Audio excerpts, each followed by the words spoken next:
जाती। लेकिन यहाँ नौजवान है और बड़ा कद काठ है और बड़े बड़े समझदार लोग हैं, गर्मी आती है तो शार्ट कपड़े पहन के घूमते हैं। उनको ख्याल नहीं कि ये वो वाला लिबास है जो बाहर तो क्या घर में अम्मा के सामने नहीं पहनना चाहिए, बहनों और बेटियों के सामने नहीं पहनना चाहिए। आपकी गुफ्तगू में शर्मो हया हो, आपके लबो लहजे के अंदर हुस्न हो। आपको पता है नबी पाक सल्लल्लाहु अलैहि वसल्लम ने फरमाया मेरी उम्मत में सबसे ज्यादा हया करने वाले उस्मान गनी है। उस्मान गनी सबसे ज्यादा हया करने वाले। आप फरमाया करते थे जब से हुजूर का चेहरा देखा है मैंने कभी अपनी शर्मगाह भी नहीं देखी, मैंने आंखों का वुजू नहीं तोड़ा, और जब से हुजूर के दस्ते मुबारक में मैंने बैत के लिए सीधा हाथ बढ़ाया तो फिर सीधा हाथ मैंने कभी गंदगी को नहीं लगाया। हयात। आप बाथरूम के अंदर भी गुस्ल फरमाते थे तो कपड़ों समेत करते थे। किसी ने कहा हजरत जी वाशरूम के अंदर क्यों नहीं कपड़े उतारते? आप फरमाने लगे बाहर बंदों से हया करता हूं, अंदर जाता हूं तो रब से हया आनी शुरू हो जाती। वो तो देख रहा है ना। तो मैं जो बात आपकी खिदमत में अर्ज करना चाहता हूं उसको आप समझिएगा मेरे अजीज, कि शर्म वाला मिजाज, गुफ्तगू भी शर्म वाली, आंखें भी शर्म वाली, लिबास भी शर्म वाला, दोस्ती यारी भी शर्म वाली, बहुत सारी ऐसी बातें। देखे ना आप जरा, मैंने कहा कि बातों को सुन के गुजर ना जाया करें, उसकी गहराई पर गौर करें। हुजूर इल्म का समुंदर है, सरकार से ज्यादा इल्म दुनिया में किसी के पास मौजूद नहीं है, और सहाबा को मौका मिला हुआ उस समुंदर से फैज लेने का।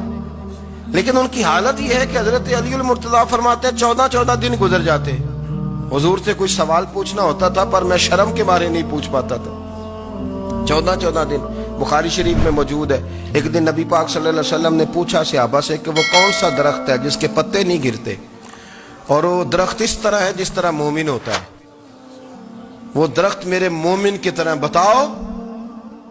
हजरत अब्दुल्लाह इब्ने उमर फरमाते मुझे पता था कि वो खजूर का दरख्त है, लेकिन चूंकि अबू बकर सिद्दीक भी बैठे हैं, उमर फारूक भी बैठे हैं, मौला अली भी बैठे हैं, उस्मान गनी भी बैठे हैं, इतने इतने जय्यद लोग बैठे हैं, तो मुझे हयात ही थी कि मैं क्यों जवाब दूं।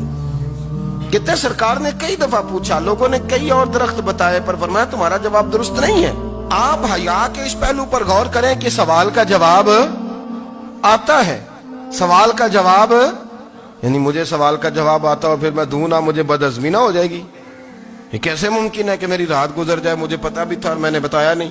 बहुत सारे लोग आके बहुत सारी बातें बताते हैं, बहुत सारी बातें वो समझाते हैं, तो हम गौर से उनका चेहरा देखने लग जाते हैं, कहते हैं यार इसका तो दावा था कि मैं समझने आता हूं, तो ये तो हमें समझा रहा है। चलो अल्हम्दुलिल्लाह हम समझने को तैयार है।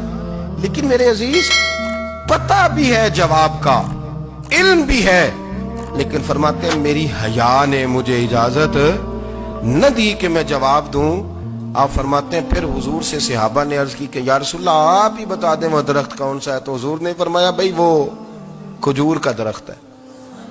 तो आप फरमाते मैं दिल ही दिल में कह रहा था कि अल्हम्दुलिल्लाह मेरा जवाब दुरुस्त है, हालांकि मैंने जवाब दिया ही नहीं। तो लफ्जों में हया, जुमलों में हया, आंखों में हया, उठने में हया, बैठने में हया, चलने में हया एक खूबसूरत हुस्न है। और नबी पाक सल्लल्लाहु अलैहि वसल्लम ने फरमाया जब तू बेहया हो जाए ना फिर तू आजाद है।